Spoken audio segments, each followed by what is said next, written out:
इसमें से आप मेरे यहाँ 25 लाख रुपए किसी और के खाते में चले गए और आपको हंसी आ रही है, आपको मजा आ रहा है।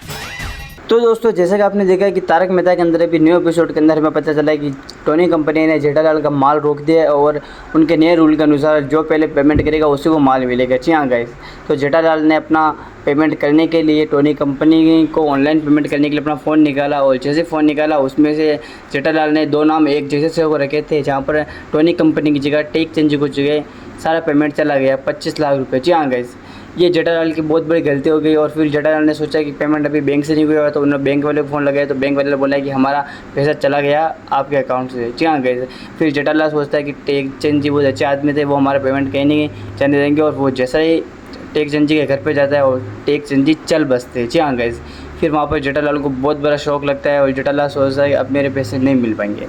फिर वो उनके बेटे से पूछते हैं कि मैंने गलती से पैसे आपके पिताजी के अकाउंट में ट्रांसफ़र कर दिए, इसलिए वो पैसा हमें वापस चाहिए। तो फिर उनका बेटा बोलता है कि अभी आप ये जिस परिस्थिति में बात करें गलत है, अभी मैं 1-2 दिन तक आपको पैसे नहीं दे पाऊँगा, 1-2 दिन बाद बात करते हैं, अभी आप जानते हैं हमारे घर की परिस्थिति क्या हो रही है। ऐसा बोलकर जेठालाल को इग्नोर कर दिया और जेठालाल वहाँ से चला गया। जी हाँ गाइस, और ऐसा बोलकर जेठालाल वहाँ से चला गया। जी हाँ गाइस, और फिर जेठालाल जैसे दुकान पर पहुँचता है, वहाँ से टोनी कंपनी का कॉल आता है कि अगर आपने कल पेमेंट नहीं किया तो हमारी कंपनी से आपका नाम ब्लॉक कर दिया जाएगा, फिर आप हमारे ऐसे कोई पेमेंट नहीं ले सकते।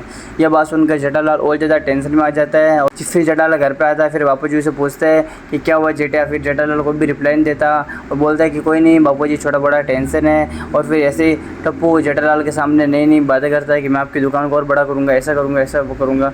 फिर जेठालाल टप्पू के ऊपर गुस्सा करने लगता है और फिर बापू जी बोलते गुस्सा क्यों कर रहा है, तो कोई नहीं, मुझे कोई टेंशन नहीं है बोल के जेठालाल कमरे के अंदर चला जाता है। और फिर जेठालाल के दोस्त उसे सोडा पीने के लिए बुलाते हैं। फिर जेठालाल के दोस्त उसे सोडा के लिए बुलाते हैं तो फिर जेठालाल वहाँ भी नहीं जाता और बोलते था कि आज मेरा मूड नहीं आने का, ऐसा बोल के जेठालाल मना करते था।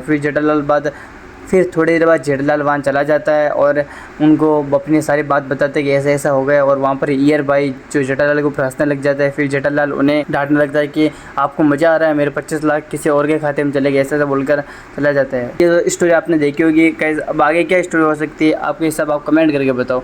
क्या जेठालाल को उनके 25 लाख रुपये वापस मिल पाएंगे? टेकचंद जी का बेटा था, वो पैसे देने की नीयत उसकी ख़राब है, वो नहीं देना चाहता है, क्या वो पैसे देगा जेठालाल को? और जेठालाल कल के कल 25 लाख रुपये वैसा कैसा करेगा? आपके हिसाब से जेठालाल और दूसरा क्या तरीका आजमाएगा? आप कमेंट करके बताओ और ऐसी वीडियो के लिए प्लीज़ सब्सक्राइब।